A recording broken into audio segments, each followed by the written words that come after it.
Dios les bendiga. Arturito empezó a hacerme llorar desde ya.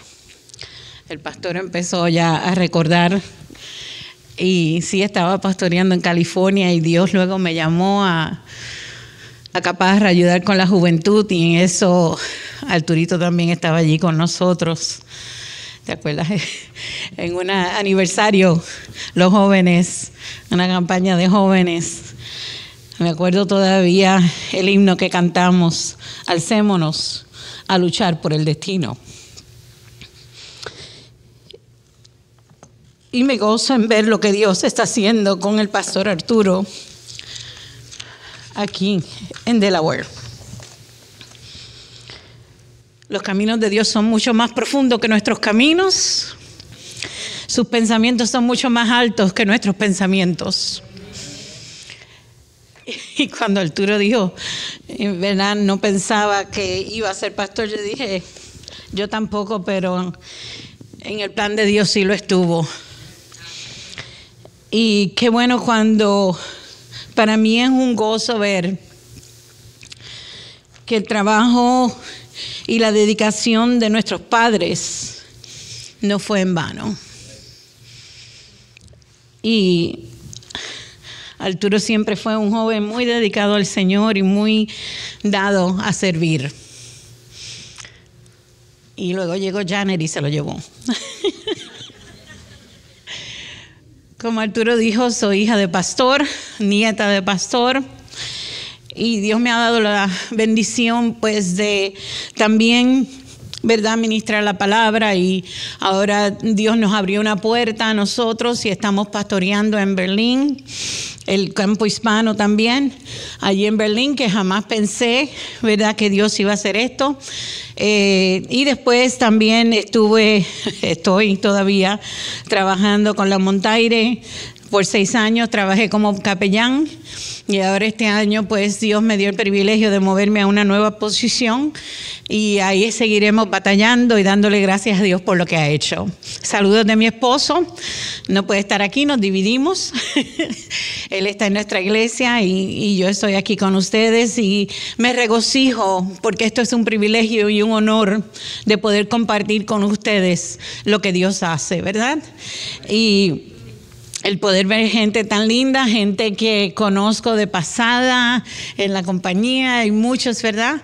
Pero qué gozo poderles ver sirviendo al Señor y regocijándose y adorando a Dios en la congregación, aquí todos uno, siendo uno, ¿verdad? Cuando Arturo pues me dice que quería que viniera a predicarles en el aniversario 12, no me diste el número, yo creía que eran menos, fíjate, el tiempo pasa. Te estás poniendo viejo, tú, yo no. Sí. Y dije, wow, qué lindo es Dios, cómo podemos celebrar, ¿verdad?, las victorias que Dios nos da. A un medio, ¿verdad?, de situaciones difíciles, de situaciones adversas, podemos crecer y aprender de ellas, porque el propósito, ¿verdad?, que a veces pasamos por situaciones difíciles y no nos damos cuenta que es Dios formando su imagen en nosotros. Lo primero que hacemos quizás es quejarnos y ¿verdad?, y decir, Señor, ¿por qué? Pero lo bueno de esto es que el Señor dice, es porque quiero moldear mi imagen en ti. Quiero formar mi carácter en ti.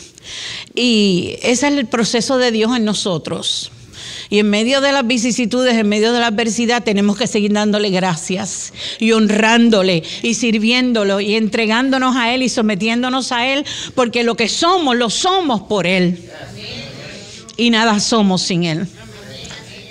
Y yo quiero invitarles en esta mañana a que vayamos a Efesios, en Efesios capítulo 3. Y vamos a comenzar allí en Efesios capítulo 3, versículos.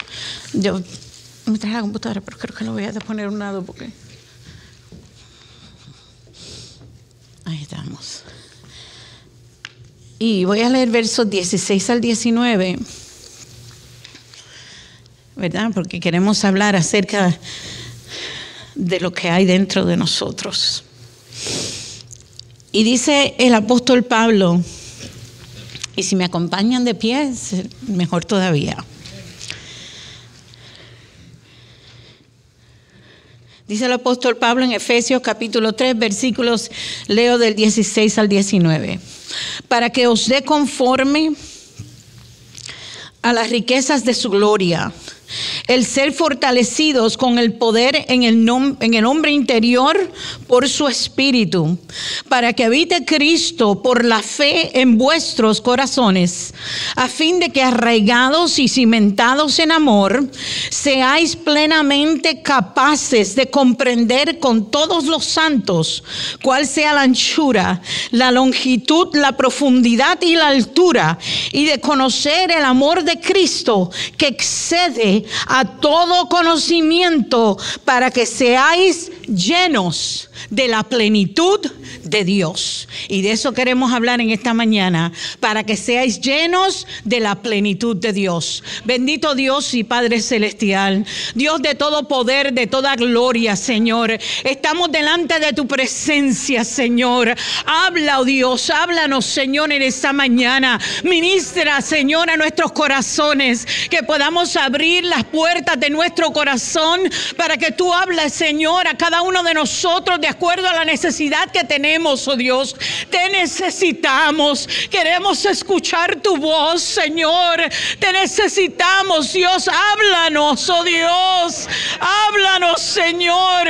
Oh Jehová, que podamos entonar nuestro espíritu a tu palabra, que tu palabra corra con libertad, Señor. Llegue a lo profundo de cada corazón, ministre a cada uno de nosotros y corra como agua viva, oh Dios, en nosotros. Purifícanos, vivifícanos, santifícanos, Señor, y llénanos de tu poder a través de tu palabra, oh Dios. Señor, y toda la gloria, toda la honra, todo el poder, todo el honor, oh Dios, es tuyo.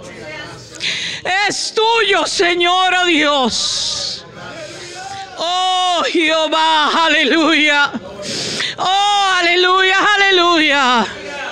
Toda gloria y toda honra, Señor Jesús, sean dadas a ti, oh Dios. Amén y gracias, Señor, aleluya. Gracias, Dios, gracias. Qué lindo es Dios. Una de las cosas, pueden sentarse. Es interesante leer lo que el apóstol Pablo habla en nuestras vidas, ¿verdad? Dios a través del apóstol Pablo habla a nosotros. Y es interesante, a mí me encanta estudiar las escrituras. Creo que, como decía el pastor, una de las cosas que hemos aprendido de mi papá, que aprendimos de nuestro papá, fue amar las escrituras. Y hay algo que a mí me fascina, que cuando empiezo a estudiar las escrituras, sigo sumergiéndome en ellas y encuentro, yo no sé si a usted le sucede, una fuente de vida. Una fuente que sacia, una fuente que satisface. Es algo maravilloso cuando podemos leerla y entenderla, y que el Espíritu Santo va llenándonos de eso. Qué hermoso, ¿verdad? Que leímos que el propósito de Dios es para que estemos llenos de Él, plenos. En otras palabras, que en nosotros no haya ninguna esquinita vacía. Que dentro de nosotros, de nuestra mente, de nuestro corazón, de nuestro templo, no haya ni una esquina que el enemigo pueda arrinconarse, sino que seamos plenamente llenos de Dios. Que no haya nada que nos falte, porque cuando tenemos a Dios, nada nos falta. Cuando estamos llenos de su presencia, no hay necesidad de nada, porque con Él lo tenemos todo. Qué hermoso, ¿verdad? Poder decir que con Él, que con Jesús, Dios nos ha dado todas las cosas. Pero quiero llevarles un poco atrás. A mí me encanta la historia. Y de hecho he ido ya 5 veces al Museo de la Biblia en Washington, D.C. Y cada vez que voy aprendo algo nuevo. Y el pastor decía de aprender. Y uno de mis mentores, no sé si Arturo recuerda, el hermano Luis M. Ortiz, que fue el pastor de mi papá por muchos años y el que sembró en mi papá el amor por las almas y las misiones. Y el hermano Ortiz sentado conmigo una mañana, yo estaba muy jovencita, pero le pregunté, y yo hacía muchas preguntas, todavía las hago. Y en una de esas preguntas le dije, hermano Ortiz, ¿qué usted me diría en su relación con Dios? ¿Cuál ha sido su experiencia? Y yo creía que me iba a tirar bien profundo. Y me dijo, Ruthie, hay que tener un espíritu de aprendizaje todos los días. Tenemos que estar dispuestos a aprender todos los días las lecciones que vienen a nuestra vida. No dejar perder ni una, porque cuando dejamos perder esa, Dios nos vuelve a pasar por allí. Y eso fue lo que me dijo, tener un espíritu de aprendizaje. Y eso fue lo que me ha sostenido, porque siempre he querido saber el porqué de las cosas y siempre, ¿verdad?, me ha gustado la historia. Y en eso quiero llevarnos hoy. Quiero que vayamos en un recorrido de la historia para poder entender lo que Hechos habla, para poder entender lo que Pablo nos habla en Efesios, para entender las profecías de Amós. Quiero que vayamos, ¿verdad?, transportemos al pasado en la Biblia. Y esto no quiero que vayamos a Primera de Crónicas, capítulo 16. Y en este capítulo vemos a uno de los salmos más impactantes, la canción de victoria de David. Y en esta canción de victoria de David, Dios habla y dice, aclamad a Jehová porque Él es bueno, porque su misericordia es eterna. Y nosotros hasta cantamos eso, ¿verdad que sí? Pero ¿sabemos de dónde proviene esto? Sabemos de dónde viene toda esta canción, por qué David exclama y rompe en canción en este capítulo 16 de Primera de Crónicas. Es interesante. El pueblo de Israel había sufrido mucho. ¿Y cuántos han sufrido en el Evangelio?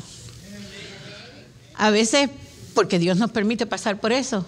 Y hay veces porque tenemos una combinación, ya ustedes saben de qué. Y nosotros mismos somos los que caemos en esa, porque somos intrépidos, por distintas razones, porque a veces abrimos la boca y deberíamos de callar, ¿verdad que sí? Oh, usted no les ha pasado eso, ¿verdad que no? A ninguno. A mí sí. Y es cierto, pasamos por esas cosas, pasamos por dificultades, ¿verdad? Las batallas. Y cuando vamos a estudiar qué había sucedido aquí en Crónicas y la historia de David y la historia de Samuel un poco más atrás, ¿verdad?, nos vamos a dar cuenta por qué él escribe este cántico, por qué él declara de que Dios es bueno, por qué él declara de la misericordia de Dios, por qué él les dice al pueblo, canten, canten, canten, alaben a Dios, den gracias a Dios. Hay un motivo para eso. Entonces él dice, el pueblo de Israel había sufrido. Y nosotros sabemos que uno de los pueblos enemigos más grandes del pueblo de Israel eran ¿quiénes? Los filisteos, ¿verdad?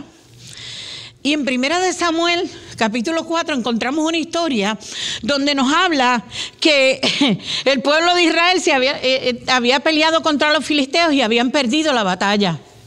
En esa primera batalla, ellos perdieron alrededor de 4,000 soldados, el pueblo de Israel. Vinieron, pues, tristes, desanimados, estaban frustrados porque habían perdido la batalla. Nadie se goza cuando pierde una batalla. Mi hermano del medio, nosotros jugamos siempre muchos juegos de mesa en casa. Y uno de ellos era parchís. O parchís, yo no sé cómo se dice. Parchís. Ajá. Y mi hermano no le gustaba perder por nada. Y mi hermano Ariel, dije el nombre. Pues mi hermano Ariel,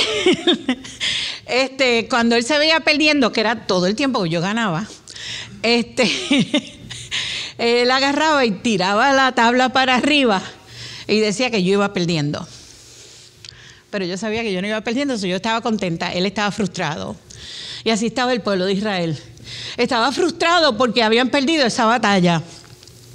Entonces en su confusión dijeron, bueno, pues vamos a llevarnos el arca.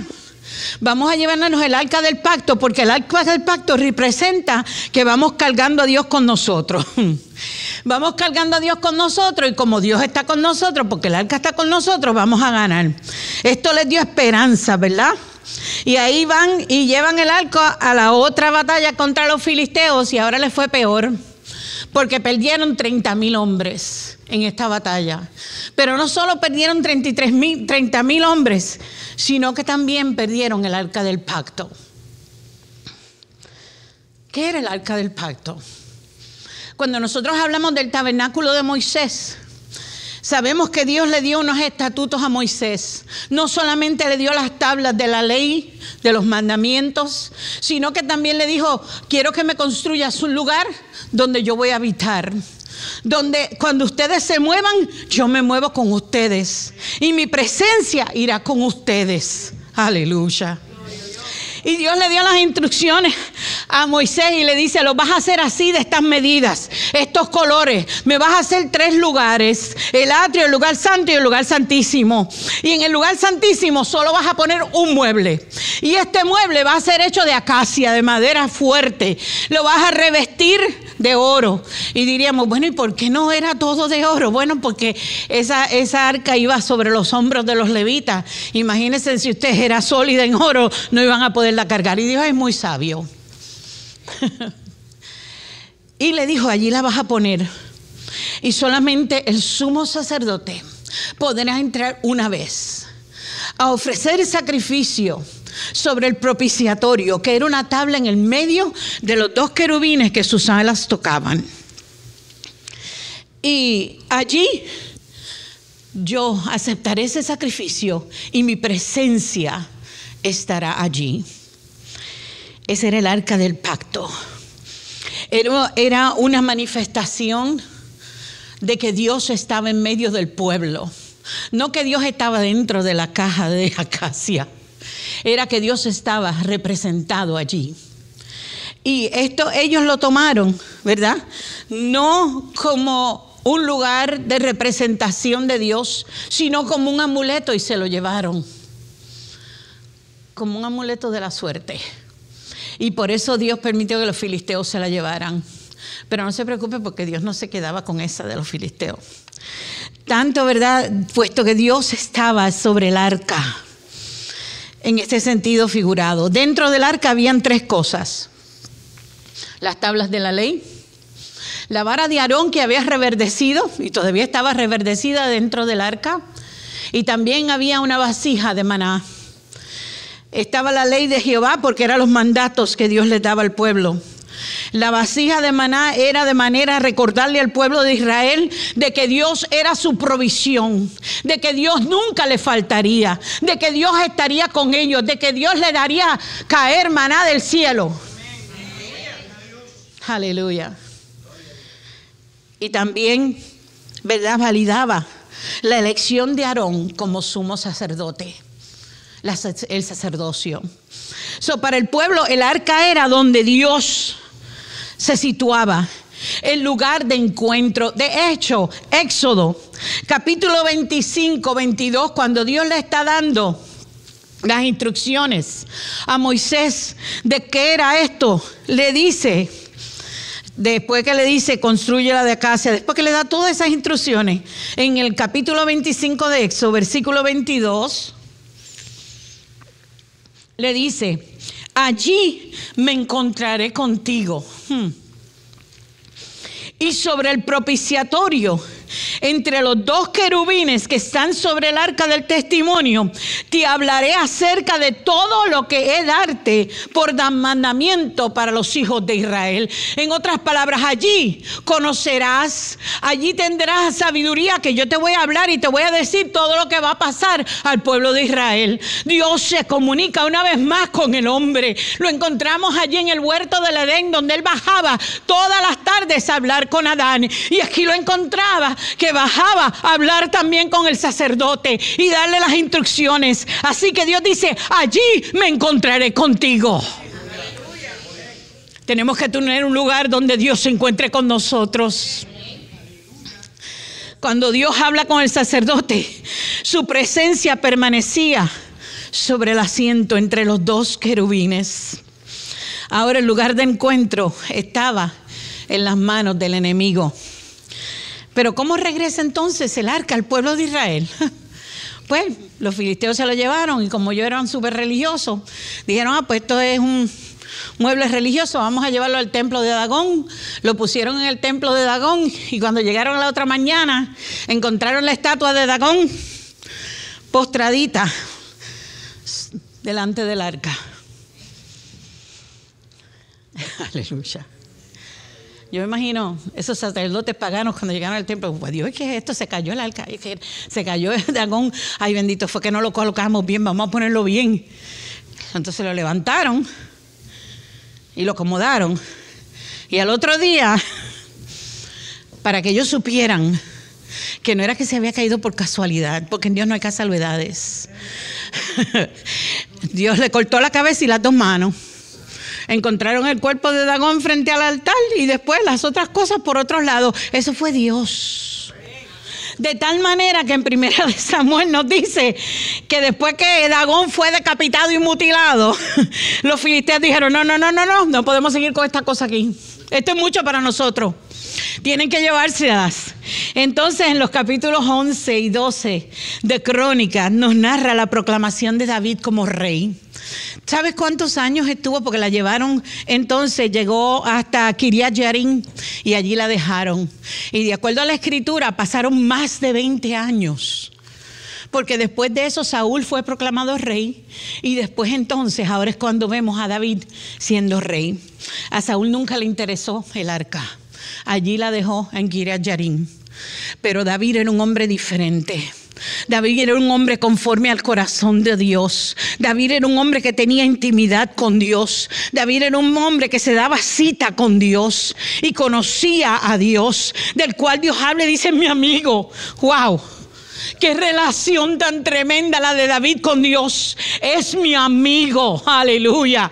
Y David dijo, no, esto no puede seguir así. David entonces habla con el pueblo y le dice, bueno, mi corazón es este. Vamos a traer el arca del pacto nuevo, porque él sabía que Dios se movía sobre el arca. Él sabía lo que simbolizaba. Él sabía de que era tipo de la presencia de Dios. Tenemos que darle valor a la presencia de Dios. No podemos ignorar la gloria de Dios. Tenemos que saber que Dios reina, que Él es real, poderoso y que Él es muy celoso de su gloria. Dios derrama sobre nosotros su espíritu, pero es para que nosotros le devolvamos a Él la gloria, porque esto no es de nosotros, es de Él. Nosotros tan solo somos vasos de barro donde su gloria es depositada por su misericordia, por su gracia, por su poder y su omnisciencia. Aleluya. Oh, aleluya. Maravilloso es el Señor. Y David dice, yo tengo que traerle el arca. Yo tengo que traerle el arca y lo voy a hacer de esta manera. Vamos a hacer un carrito nuevo. Hay maneras de presentarse delante de Dios. Vivimos en un mundo que, si yo pudiera decirlo así, un mundo de humo. Un mundo donde le encanta sustituir la presencia de Dios. Un mundo donde se predica una palabra de te quiero sentir bien, quiero que te sientas bien. Quizás la palabra en un momento te haga sentir bien, pero la palabra es espada de 2 filos que corta hasta partir el alma. La palabra de Dios es un espejo que nos enseña dónde estamos fallando. No podemos cambiar la palabra de Dios a nuestra manera. No podemos decir, sí, está bien, te amamos y como te amamos te aceptamos. No, porque te amo, no te puedo aceptar así. Tengo que presentarte lo que dicen las Escrituras. Tiene que haber cambios en nuestra vida cuando venimos a Él. Tiene que haber cambios en nuestra vida cuando decimos que la gloria de Dios está en nosotros. Tiene que verse. Tiene que verse, no podemos seguir de la misma manera. Aleluya. Y David dijo, vamos a hacer esto, vamos a construir un carrito y los bueyes, y ahí vamos contentos, estoy cantando, vamos. A mí me encanta la música. La música para mí es un mensaje universal. Es una lengua universal. Me encanta, me fascina. Pero tenemos que tener cuidado. Porque David iba a ir cantando, todo el mundo iba cantando. Pero no lo estaban haciendo bien. Cuando hacemos las cosas para el Señor hay que hacerlas bien. Hay que hacerlas de acuerdo a las Escrituras. Tenemos que estudiar las Escrituras y ver, Señor, esto es entonar mi espíritu con el Espíritu de Dios. Señor, esto es lo que tú quieres para con mi vida. Cuando nos ofrecieron esta posición para pastorear la iglesia hispana, 1 año y medio estuvimos orando. 1 año y medio. Hasta que el Señor dijo, ahora es. Y me preguntaba en la organización y que tomaron una decisión orando. Hasta que papá nos dio, ahora sí. Hasta que papá nos dio el cheque blanco. Y nos dijo, ahora sí. ¿Sabes por qué? Porque si lo hacemos en el nombre de Ruthie, no íbamos a avanzar. Y quizás por un momento, pero era solo espuma. Era solo humo que se iba a disipar. Pero cuando lo hacemos para Dios y como Dios lo ha ordenado y en el orden de Dios, porque Dios es un Dios de orden, Dios es un Dios de verdad, Dios es un Dios puro, Dios es un Dios de pureza. Oh, aleluya. Por eso nos dio su sangre para limpiarnos de todo pecado, para limpiarnos de la naturaleza humana que cargábamos, para cambiar nuestra naturaleza humana. Y en esos versículos de Primera de Crónicas 13, 7 al 10, dice, y llevaron el arca de Dios a la casa de Abinadab en un carro nuevo, y Usa y Ahío guiaban el carro, y David y todo Israel se regocijaban. Pues claro, él estaba bien contento de lo que estaba pasando. Y dice que gritaban con todas sus fuerzas, cánticos, arpas, salterios, tamborines, címbalos y trompetas. Pero cuando llegaron a la era de Kidón, Usa extendió la mano al arca para sostenerla, porque los bueyes tropezaban. Y el furor de Jehová se encendió contra Usa y lo hirió, porque se había extendido su mano al arca y murió allí delante de Dios. ¿Por qué? Porque el arca no se llevaba sobre bueyes, se llevaba sobre los sacerdotes. Dios había determinado una tribu y de esa tribu una familia, porque Dios es muy específico con las instrucciones que nos da. Si usted quiere saber las instrucciones de Dios, busque a Dios, torne su rostro a Dios y Dios le hablará y Dios le mostrará claramente lo que Él quiere hacer con tu vida. No podemos ser ignorantes de lo que Dios quiere con nosotros. El pastor decía que este es un año de victoria. Bueno, entonces, ¿y usted, hermano, qué va a hacer? ¿Va a querer armar carreta a Dios para que Dios avance? Dios no necesita nuestra ayuda. Dios tenía una manera de hacer las cosas. Dios tiene una manera de hacer las cosas, un orden. Y Dios no quería que el arca de Jehová, la presencia de Dios, fuera sobre los animales. Entonces David se enojó. Pero espérate, Dios, si yo quería hacer algo bueno. Yo quería hacer algo bueno en tu nombre. Yo quería traer el arca a la casa. Pero se dio cuenta de que no lo estaba haciendo bien.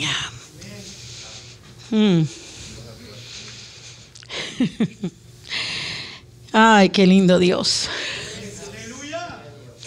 No lo estás haciendo bien, David. No lo estás haciendo bien, Ruthie. Dios nos dice cuando no estamos haciéndolo bien, porque entonces las cosas no salen como esperábamos y decimos, pero Señor, si yo lo estaba haciendo por ti, yo puse el arca para traerla, y el Señor dice, no es en bueyes. Ya yo te dije, vete al tabernáculo de Moisés, que mis instrucciones son bien rectas y bien sólidas, porque yo soy un Dios de orden. Aleluya. No podemos esperar vivir en pecado y decir, Señor, bendíceme.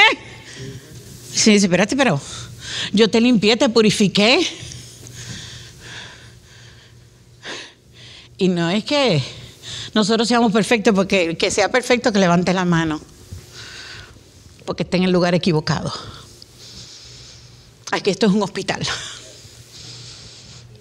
Todos tenemos defectos, todos faltamos, pero todos sabemos que sin Dios nada somos, que su gracia salvadora nos ha limpiado de todo pecado, que todos los días vamos delante de su presencia y decimos: Señor, perdóname, perdóname si te he ofendido en un pecado que hice sabiendo que lo estaba haciendo, o en un pecado de desobediencia, porque hay dos tipos de pecado: el pecado de omisión, que es desobediencia.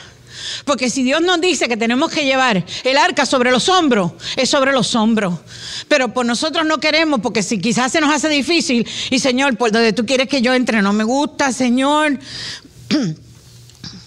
Arturo, ¿tú le pediste al Señor ser pastor? Porque yo no. Cuando mi esposo terminó su maestría y empezó su práctica,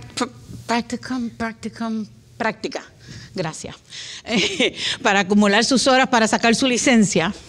Mi esposo es psicólogo. Veníamos de una comida de acción de gracias de New Jersey, y él me dice: ok, ya yo terminé, ya estoy establecido, y tú dijiste que ibas a quedarte con el Estado hasta que yo hiciera esto.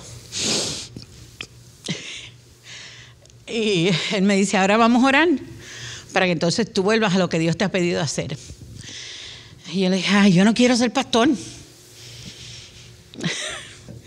Y él me dice: pero si eso es lo que Dios tiene para ti. Y yo le dije: es que yo no quiero ser senior pastor, tú no entiendes. Ya yo pasé por ahí más de 20 años. Ya le dije más o menos mi edad, pero Arturo es más viejo que yo.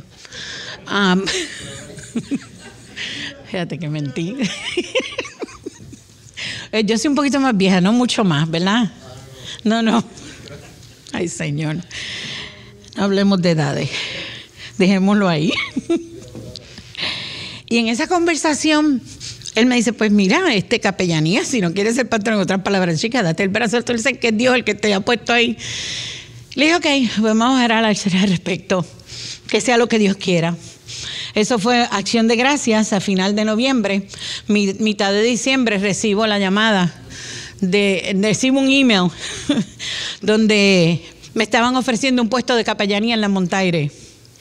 Cuando lo recibo yo pienso que es una broma, porque ¿qué tiene que ver pollo con Jesús? Y por supuesto le mando el email a mi esposo y lo llamo y le digo: hey babe, abre este email porque yo creo que es una broma. Él leyó y me dice: toda la descripción es tú, ese eres tú, ese es tú. Y le digo: sí, pero pollo, ¿qué tiene que ver una producción de pollo con Jesús, con capellanía? Y me dicen: mira, vete a la entrevista y si es una broma, nos reímos y se acabó, que vas a perder. Le digo: ok. Fui a la entrevista. Saliendo de la entrevista, camino a mi trabajo, recibo la oferta de trabajo. 6 años con la Montaire como capellanía. Dentro de la compañía se iba a abrir una posición. Y yo le dije a mi esposa: a mí me gustaría esa posición. Le dije: pero yo sé que Dios tiene algo más para nosotros. En eso recibo esa oferta para pastorear el campo hispano en esta iglesia en Berlín. Y mi esposo dice: vamos a orar entonces a ver qué es lo que Dios quiere. Y comenzamos a orar. Y como les dije, después de 1 año y medio acepté la posición. Llevamos 4 meses como pastores allí en Berlín. Y entonces Dios dijo: ok, ahora te voy a dar la posición que tú querías. Y cuando nosotros nos sometemos al Señor y le decimos al Señor: Señor, que sea tu voluntad en mí. Yo quiero cargar tu presencia. Yo quiero que tu presencia esté en mí. Yo no quiero enviarla en bueyes. e ir cantando qué buena la gloria de Dios. No, yo quiero que tu gloria esté en mí, que el fuego que me queme, que tu presencia vivifique mi vida cada día, que tu presencia sea la que me guíe, que mis pasos, como dice David, son ordenados por ti. Ordena mis pasos de acuerdo a tu presencia. Y cuando nosotros hacemos eso, entonces vemos la mano de Dios operando en nuestro favor. Pero es cuando nos sometemos, cuando entregamos todo y le decimos: Señor, hágase tu voluntad y no la mía. Y David dice: espérate, aquí hay algo mal. Y la dejó, la mandó a casa de Obed-Edom, que quiere decir el siervo de Edom. Y allí la dejó por 3 meses. Pero esos 3 meses Dios bendijo a Edom, olvídese, de una manera maravillosa. Porque Edom dijo: yo no voy a morir como ella. Yo no voy a morir ni voy a tocar el arca. Yo voy a servir a Dios y voy a cuidar de ella como sacerdote. Y de hecho, uno de sus hijos lo proclamaron sacerdote para cuidar el arca. Luego de 3 meses, David reúne al pueblo, pero esta vez reúne también a los levitas y les dice: vamos a hacer las cosas bien ahora. Vamos a traer el arca, pero vamos a traerla sobre sus hombros. Y aquí he declarado una tienda. Oímos del tabernáculo de Moisés, el majestuoso templo que Salomón construyó a Dios. Y David, que tanto tenía, hizo una tienda de campaña, para que en esa tienda de campaña iban a poner el arca. Parecería algo demasiado simple y que David no tuviera en cuenta a Dios. Pero por el contrario, esto nos demuestra la humildad del corazón de David. Fallé, Dios, pero mira, esto es tuyo. Yo soy tuyo. Aquí lo que va a brillar es tu gloria. Tanto así que el profeta Amós, en el capítulo 19, encontramos y dice, versículos 11 al 15: en aquel día yo levantaré el tabernáculo caído de David y cerraré sus portillos y levantaré sus ruinas y lo edificaré como en tiempo pasado, para que aquellos sobre los cuales es invocado mi nombre posean el resto de Edom y todas las naciones. Dice Jehová que hacer esto. Dios hablando a través del profeta Edom, pero ahí no se queda. Luego lo encontramos también en Hechos. ¿Por qué? ¿Por qué el tabernáculo de David? El tabernáculo de David estaba caído, dice que lo repararía. Dice después de esto, porque esto es Pedro citando también las palabras de Amós. Luego de que recibieran bautismo del Espíritu Santo y que recibieran la presencia de Dios en sus vidas. Dice, después de esto volveré y reedificaré el tabernáculo de David que estaba caído y repararé sus ruinas y lo volveré a levantar. Cristo Jesús vino para volver como sacrificio sobre aquel altar. Allí se derramó la sangre preciosa del unigénito Hijo de Dios. Allí se derramó la sangre del poderoso, del segundo en el trono. Estaba sentado a la diestra del Padre y allí le dice el Padre, ¿quién irá? Y Jesús dijo, yo voy. Yo doy mi vida por ellos porque nos amó. Porque nos amó viendo más allá. Dijo, yo los amo y voy a dar mi vida por ellos. Y sobre el propiciatorio derramó su sangre, que era la tabla sobre el altar del pacto. Y David dice, yo voy a traer esa arca. Y hoy, el tabernáculo de David somos tú y yo. El tabernáculo de David somos tú y yo, donde la presencia del Todopoderoso reina, donde la presencia de Dios es real. Oh, aleluya. Cargados en nosotros. Es fundamental reconocer el papel de los levitas nosotros somos sus sacerdotes. Pedro habla en 2 de Pedro, 1 Pedro 2:9, que nosotros somos su real sacerdocio, pueblo adquirido por Dios. ¿Sabes para qué? Para que anunciemos lo que ha sido puesto en nosotros. La pureza. David le dijo a los sacerdotes: vayan y límpiense, báñense, purifíquense, porque vamos a traer el arca. Para que la gloria de Dios esté en nuestros corazones y en nuestras vidas, tenemos que purificarnos, tenemos que santificarnos, tenemos que dedicarnos a Dios, tenemos que consagrarnos. No podemos ser mediocres. Aleluya. No podemos vivir a medias, un pie aquí y otro pie en el mundo. Tenemos que estar anclados en la verdad. Tenemos que tener los dos ahí.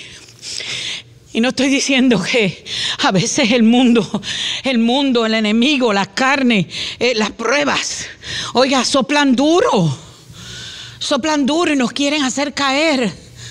Pero reconocer que nuestras vidas han sido dedicadas, consagradas a Dios.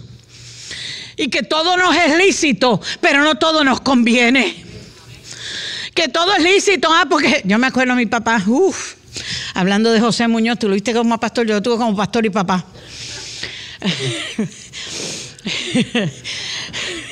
Y cuando a mí se me ocurría algo como adolescente al fin, lo primero que papi decía era, bueno, porque yo pues claro usaba mi defensa, pero fulanita lo hace. Y lo primero que papi me decía, fulanita lo puede hacer, pero primero que nada, fulanita no es mi hija, número 1. Y número 2, decía, tú has sido dedicada a Dios. En ti hay un llamado, en ti hay algo especial de Dios. No arruines lo que Dios quiere hacer contigo. Dios quiere que su gloria esté en nosotros. Dios quiere que su gloria brote de nosotros. Dios quiere que seamos purificados a través del fuego del Espíritu Santo para que prepararnos para servir a Dios de una manera digna. Como llamados hijos de Dios, como llamados escogidos. El tabernáculo de David estaba también destinado a un lugar de alabanza y adoración. David dijo, y otra cosa, llámame todos los músicos, como 3,000 de ellos, no poquito. Llámame todos los músicos. Y los músicos tienen que estar cantando 24/7. Con razón decía que su alabanza esté de continuo en mi boca. Amén. ¿Cuántas veces yo me encuentro con alguien en la calle, yo no sé si es cristiano o no, pero tenemos una conversación y rápido le digo, que Dios te bendiga. A veces me miran como si tuviera 3 cabezas, otras me dicen, ok, gracias. Dios nos llama a adorarle, a rendirnos a Él, a que cantemos una adoración continua. Esta alabanza constante es un modelo para nosotros los cristianos, que debemos de alabar y adorar a Dios siempre, en todo momento y en toda circunstancia. Oiga, porque qué bueno es adorar a Dios cuando las cosas nos van chévere. Eso es puertorriqueño. Cuando nos van viento en popa, estamos felices, aleluya, gloria a Dios. Pero cuando tenemos que paliar 12 pulgadas de nieve, y cuando tenemos circunstancias que nos azotan o que nos agarran de sorpresa, o situaciones difíciles. Recuerdo que una mañana predicando, hace unos años atrás, muchos años atrás, estaba predicando acerca del desierto. Y el altar tenía unas losetas y yo estaba parada en una loseta de 12 por 12. En esa loseta yo estaba pasando por una prueba bien difícil en mi vida y predicando del desierto. Y ahí el Señor me habla predicando y me dice, si tú crees que lo que tú estás pasando es el desierto, agárrate bien, que yo estoy contigo, pero va a ser peor. Y así fue, como si me salaran la alfombra de los pies y me reventara. Aquello fue duro, duro, duro. Fueron años difíciles. Pasé una prueba amarga, sola. sola. Una prueba dura, difícil. Lloraba todos los días, pataleteaba como una nena de 2 años en el piso tirada, orando y llorando y gritando. Porque jamás pensé que eso me sucedería a mí. Pero Dios no me dejó. Me dejaron amigos, compañeros de ministerio, me dejaron muchos. Y aún mi familia. Pero Dios no me dejó. Un año más tarde, cuando ya yo esté viendo una lucecita al final del túnel, me llama un buen amigo que ya está con el Señor. Me dice, te llamo para pedirte perdón. Y le digo, ¿qué pasó? Yo creía que le había pasado algo y me dice, no, quiero pedirte perdón porque cuando tú más me necesitabas yo no estuve ahí. Y le dije, muchacha, no te apures, que Dios sí lo estaba. Y yo necesitaba pasar eso porque estaba mirando hacia un solo lado. No quité mi mirada de él ni un solo momento. La prueba fue dura, ardua, golpes de todos lados. Dije, pero Dios no me abandonó. Y supe que mi confianza estaba en Él. Y que mientras mi mirada estuviera en Él, se podía caer el mundo. Que de hecho se cayó alrededor mío. Se podía caer todo. Pero Dios no me dejó, Dios no me abandonó. Y esa es nuestra confianza. Que Dios está con nosotros. Y si Dios es con nosotros, ¿quién contra nosotros? Dios es bueno. Y ya para cerrar, la alabanza nos enseña que la adoración a Dios no es un acto monótono o rutinario, sino un momento de alegría y celebración. Que cuando le damos gracias a Dios por 12 años, tenemos que hacerlo de todo corazón. Porque aunque hemos pasado, como decimos en Puerto Rico, quizás las verdes y las maduras, o más verdes que nada, Dios ha estado con nosotros.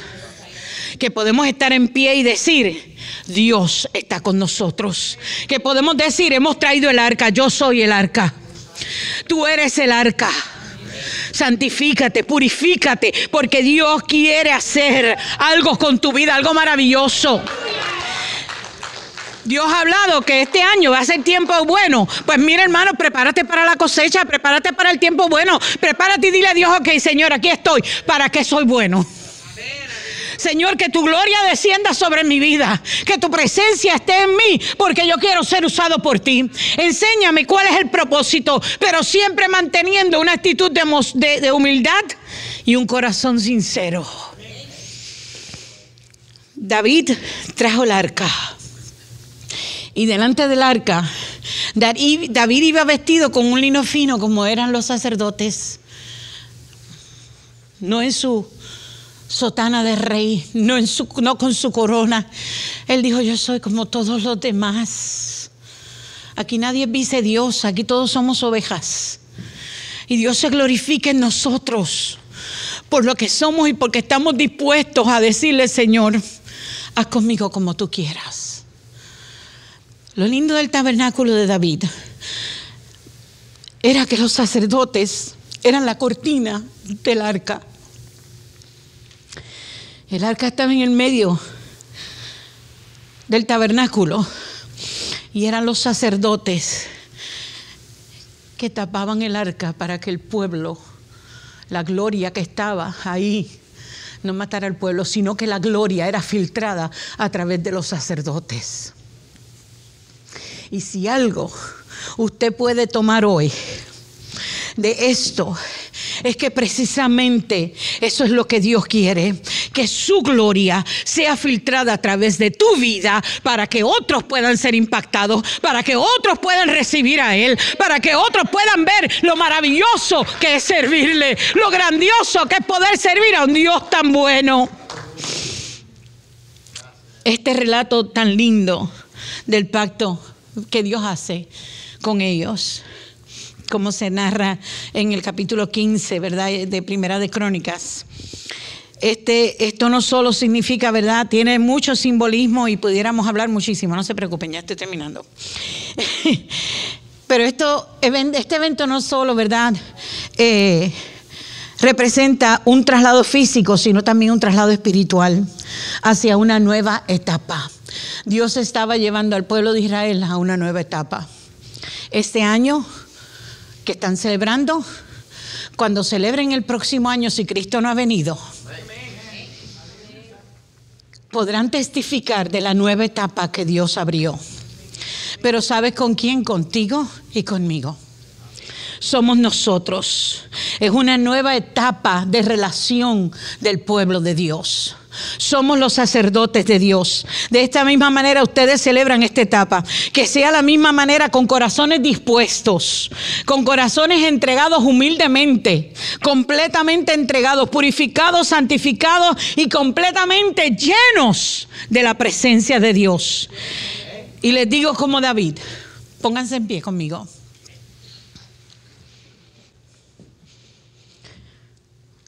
Les leo el capítulo 16 de Primera de Crónicas, versículos 8 y 10. Alaben al Señor, proclamen su nombre, aleluya.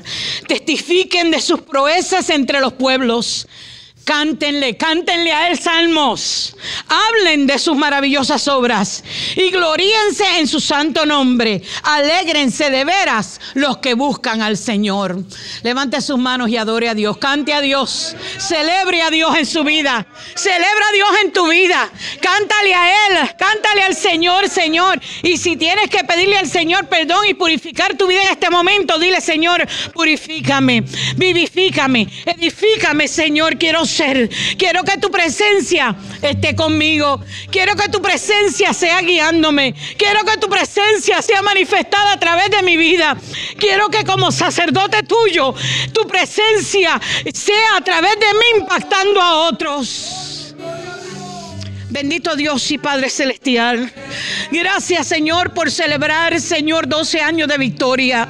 12 años, Señor, de donde tú te has manifestado, donde tú has sostenido esta obra, donde tú, Señor, te has glorificado, Dios. Gracias por este pueblo, Dios, que te ama. Por este pueblo que está aquí, que te ama, Señor, y quiere servirte. Úsales, Señor, como sacerdotes.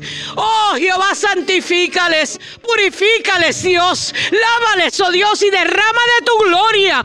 Oh, Shekeba Suribikienda Labasei, derrama de tu gloria sobre sus vidas. Que tu poder sea real y manifiesto. Sacude hasta los cimientos profundos, Padre, en el nombre de Jesús, para que ellos sean usados, Señor, con libertad, con valentía, sin miedo, hablar de ti, Señor, de tu verdad, predicar tu evangelio, glorificarte. Oh, y que, Señor, si tú tardas en venir, ellos puedan celebrar muchos años más de victoria, de poder y de gloria, Señor. Y que podamos escuchar los testimonios de lo que tú estás haciendo y de lo que tú harás. Señor, a través de la visión lo vemos, Señor, lo que tú vas a hacer. Oh, Jehová, Padre, ellos son tu tabernáculo. Ellos son tu tabernáculo, Señor. Reina, vivifica, edifica, restituye, purifica, oh Dios. En tu nombre te doy gracias, Señor. Amén y gracias, Jesús. Aleluya. Gracias, Señor Jesús. Gracias, Cristo. Gracias, Señor Jesús.